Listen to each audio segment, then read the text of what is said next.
Hello, how's everybody doing today? Welcome to some Nordic Journeys motorcycle video. I got music playing in the background, so if I'm screaming and sound like an idiot, sorry. We'll see how this is aiming. I just got a new tire put on. Tried to put in gear and the kickstand down. Just got a new rear tire put on. Got the front one put on like 2 weeks ago, but they didn't have the 60mm nut to change the rear. Places sellers, they did it for free. Did right by me. So let's just cruise through. I'm going to a castle now called Vic Slot to check out and see, because they're doing a Middle Age or medieval time / Viking thing over the weekend. So I figured I'd show you what springtime or summertime, is June now, Sweden looks like. So there's rapeseed everywhere, or as one of my friends from Texas just told me today, canola. But yeah, it's beautiful. Now, yeah, so Sula's MC. If you're ever in Uppsala, they hook it up, you know? They did right, they bought the part, so now I'll be back to get new tires. Trying Michelin 6, I'm sorry. Trying to do the Michelin 6, Road 6, see how they hold up, see if they last longer than Pirelli Angel GTs, which I've been using for a decade. Oh yeah, about a decade. Wow, because I think they came out in 2012, maybe 2013. So I had to retune my suspension because I moved the handlebars forward to the track, and they're a little flatter and wider. So yeah, everything is brand new. I got it in street mode because sport mode will effing kill you. But yeah, just on my way out to the castle and gonna see how it is. See if they're all set up. But yeah, I'm shooting this because I am very proud of myself. I just finished my first year in my Master's in Modern History, and the cool thing is I had no direction when I went to this program. I had wanted to be a professor. That's why I moved to Europe for free education. Didn't know what I was going to do, and I didn't know if I was going to continue my education, or my research. Kind of want to go down to Germany because my research is German-centric, and stayed in Uppsala. The head of the director, Lars Anderson, what a wonderful man. Kind of gave me a new topic, new direction. The first class, the introductory class, I went into the library. I found a bunch of books that really interested me, and the cool thing is I used them for the finals of almost every class this year. We did refugees and migrants, the welfare state, pop culture, introduction, extremism, radicalism. Really, really cool. And I just wrote a paper on the way I got to Sweden, which is the pop cultural expressions of Asatru, where I argue that Asatru itself is a pop cultural expression, or the worship of it today, because it dictates and like changes the way that Viking age practices are portrayed on TV. And of course, there's a sign, Vic Slot. And of course, I had to spend the first 4 pages dealing with how, like, yes, there was racist stuff in the background. Wow, this tire really fucking digs. There's racist history, but like, of course, everything was racist dealing with ancestral white people. Woo! Ugh. Everything's racist if you deal with like white people, of course. Like, that's just the way that goes. Like, if you say it's for anyway. I think I did a really good job talking about it, and how, like, yeah, all the romantic nationalism, or rise of nationalism, that was like elitism and supremacism. It doesn't mean it needs to influence that. So I'm very proud of myself. Got my tire, got my summer free, got my dog approved to fly in the airplane with me, because she's got anxiety and needs a comfort person, but I have her certified as a comfort person, or a comfort dog, for my anxiety. So I get to go home for the first time in summer in 7 years with her. And wow, 7 years ago I got hit on my motorcycle. That's a long time. But I get to go home, and I get to take her home. I get to spend time with my family. my dad's new boat. Get all summer. Look at the coos. That's how you say cow in Swedish. Got all summer to ride this bad boy. I got her in mile per hour because I'm a jackass. But yeah, I don't know. Things are turning up rosy for me for once. Even though I have some health issues that I'm not going to get into. But yeah, and I just got a scholarship, which is cool. And in my first year back, I was very nervous about going back. If I could fall into academia, how I would do. Now, I listened to a bunch of the texts on headphones. So when I put my essays in, I listened to them to see if they are comparative, and I'm very proud of the one I just turned in. And also, not to mention that, but like I got a scholarship. So like, that's really going to help me with life in general. Let's see where we're going.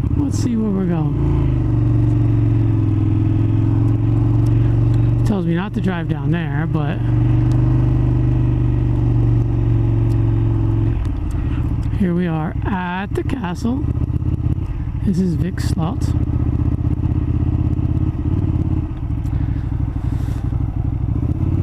Vic is not Viking. Vic is short for harbor. So they're setting up a Viking middle-aged thing here, and we're selling our beer from Uppsala Bryghus because I got a really good job, a cool job. So let me go down and see.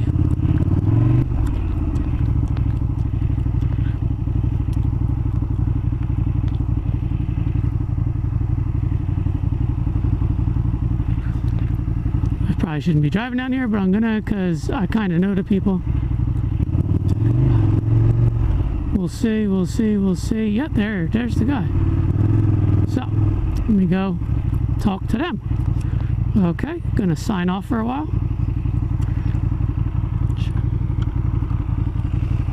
Funny.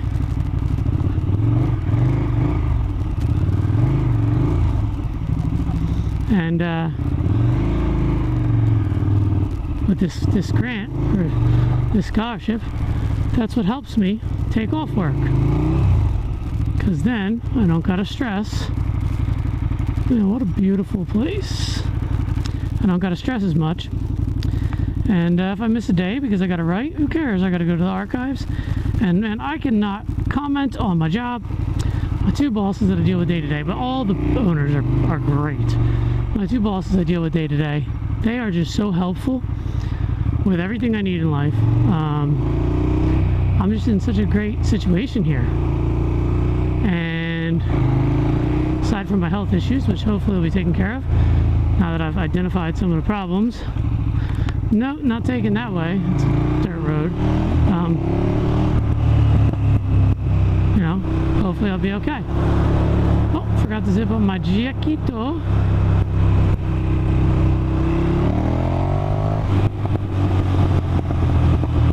Ooh, I love the way this bike sounds. Pippity poppin'.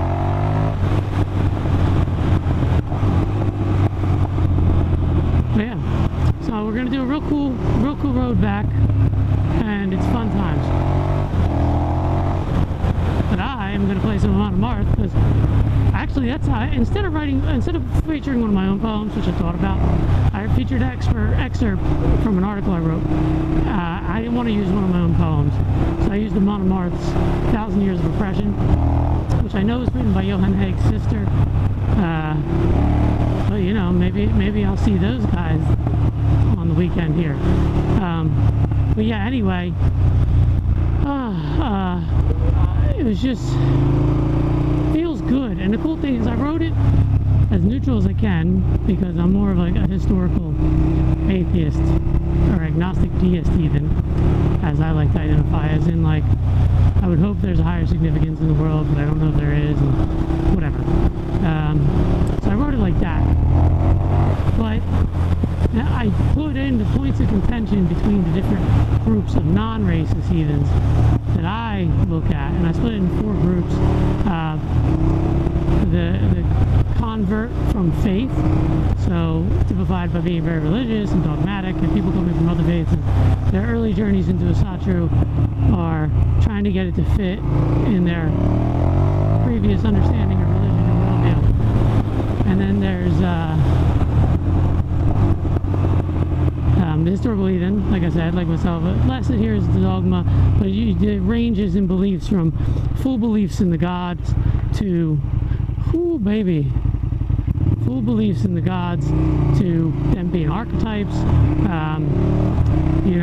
physical representations, phenomena, not all the way to abstract concepts, right? There is no firm belief, and even though it's a reconstructionist faith, we try to take as much as we can from the old writings to inspire the way we live, and right, that's the whole idea of being a modern Viking, at least in my mind, which is something that I see everybody hashtagging since my TV show came out, which is weird because I never hashtagged it, but yeah. And then we got then what I did, the warrior cult, and that's like, it exists in the military for sure, but it also exists in society in general, and that's like the hyper masculine, listen to heavy metal, I go to the gym type, or the non-religious in the military, right? Because like, if you're not religious, you can say like, I'll see you in Valhalla, and there's like a warrior aspect to it, and it's very nice. But when people go beyond just saying that and getting into what Asatru is, then they often, because of it meeting the religious framework in the military system, wow, they're gonna park all the way out here.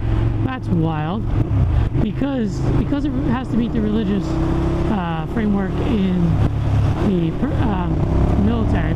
Then they have like daily Hoppenball readings and like prayer stuff, and like that's all fine, and those guys have been through hell that I haven't, but also that's like a different expression, right? So it's almost like modern berserker, and it shares a lot in common with the hyper masculine like expression of prison. It's not true, except for it's not race based.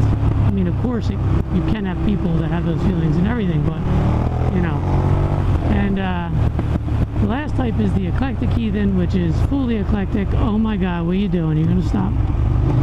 And they often blend things, Wiccan, and like I myself just reposted a video I made about it's all intuition. It is intuition for how you practice, but like eclectic heathens take it a little further, and they start like sometimes, and this is where the point of contention is, because it's fine to mix whatever you have and whatever you feel, but when you start trying to teach others that that's right, well, there's no historical basis for it. Like, yeah, if like that's your friend and that's the way you want to practice together, cool, but don't go out and act like that's the right way, which is like a point of contention I've seen.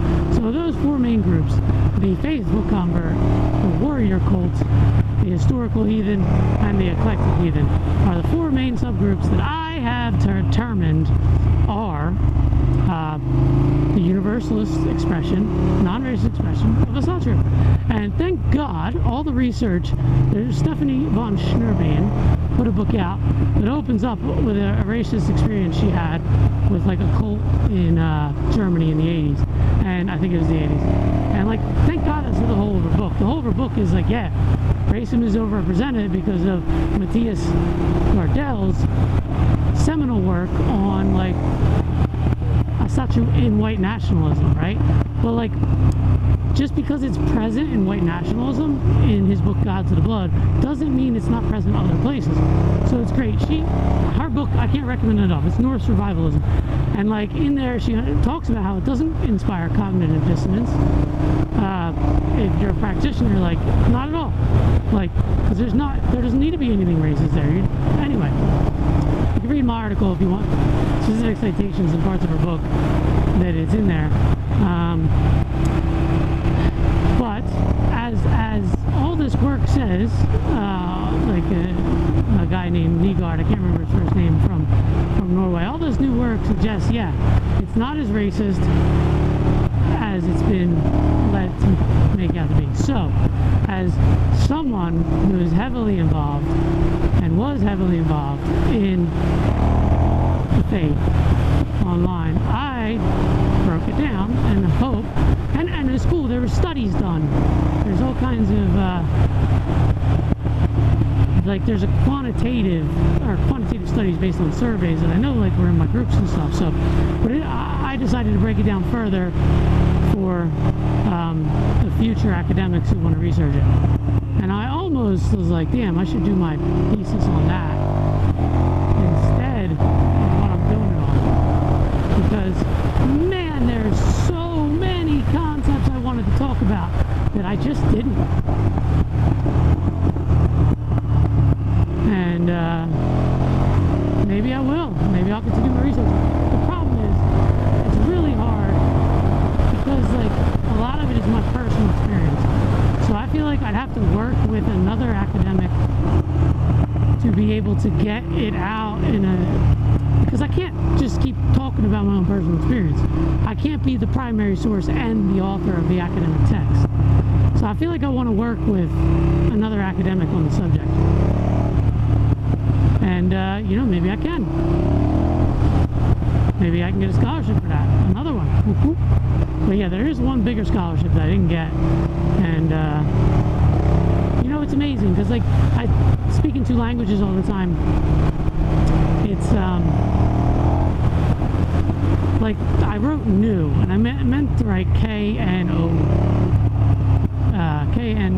and I wrote N-E-W, and it's like, Greg, man, that looks like that's like a basic non-native English speaker mistake, but, like, you know, it is what it is. So I feel like the bigger scholarship is twice what I'm getting, and it's not much, but it would be life-changing for me. Like, you don't even know, like, life-changing. Get me out of debt, help me out, because when I broke up with my ex, I immediately bought an apartment in Gothenburg, and that was kind of a mistake because housing market fell apart, and I didn't want to be in Gothenburg, so I immediately left and went down to Austria. And that housing market was fine until I came back, and I went to Austria. It didn't really work out down there.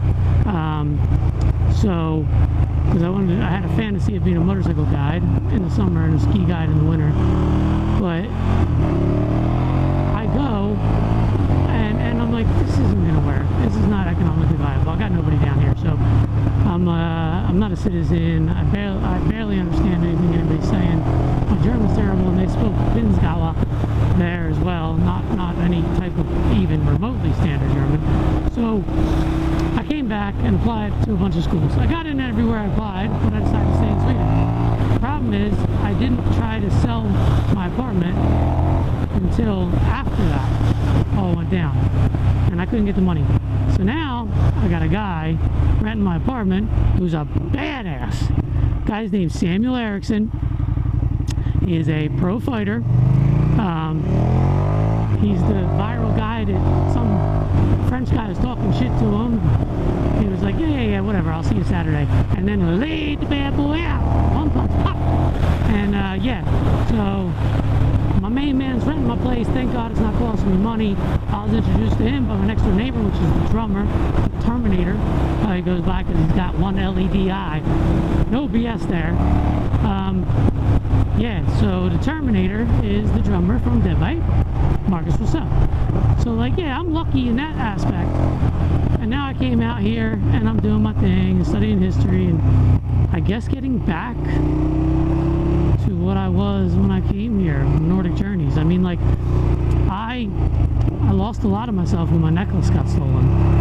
And, you know, it's in every video, every picture of me for 10 years. And this motorcycle was partly gotten because of that. I was going to buy another bike, and I'm just like, no. I need what I want, and what I want is a Super Duke 1290. I had 2 of the 990s. So, I got her. Yeah, I'm going to go this way, because I can, and I never have. And now, finally, with this scholarship, I'm going to be able to pay it off.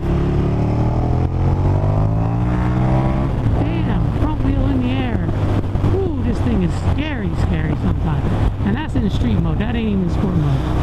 It's funny, the shop was like, oh, you looking to upgrade? I'm like, upgrade? What the hell do you think is an upgrade from a built Super Duke? Like, Okay, it's not like it comes in factory kind of built. It's got pankles, pankel pistons. It's got Akrapovich exhaust. It's got WP suspension. It's got a slipper clutch in it. It's got all the best stuff. And I've put a new swing arm, new handlebar setup, like on it. So it's like upgrade. What are you talking about? But in actuality, it's too powerful. Like I'll never get anything else. Really? I can't get out of here? No, I don't ever want to sell this thing. That's how I felt my first Subaru. After building it to spec that I wanted in and making it so freaking wild. But I guess I'm gonna turn around and go back.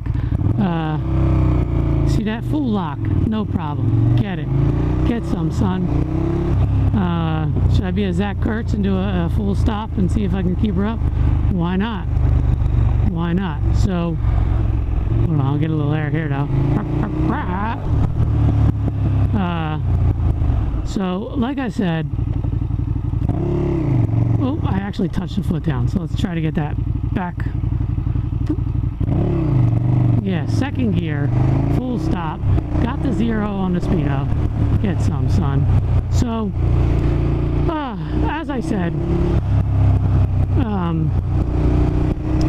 yeah, I don't know. What I would get is an ADV, like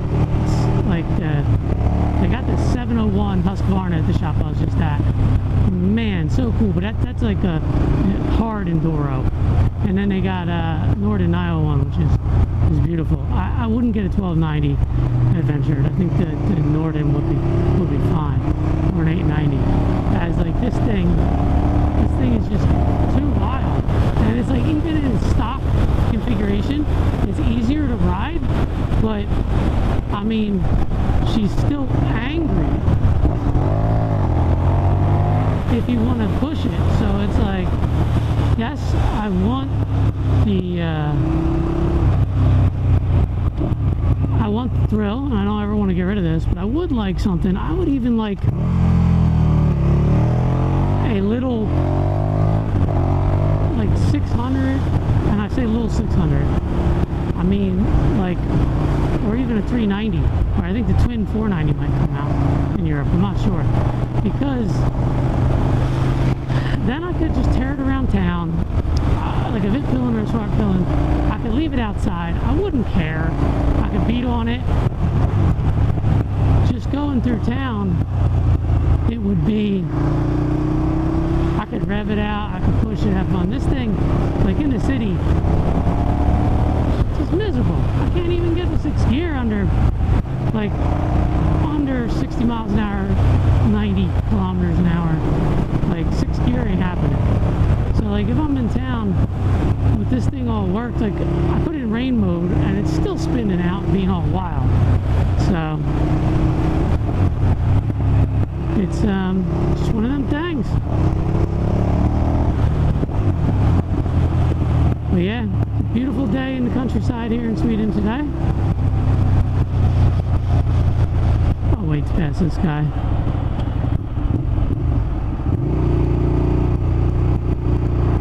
Oh man, good thing I did. What's going on there? Broke down. No, they just stopped in the middle of the road. What an idiot. What a complete idiot. What are you gonna do? Some people is what you call jackasses. But this is just like, this is beautiful. Got some rock wall. Not much of that in Gothenburg, there's a ton of that.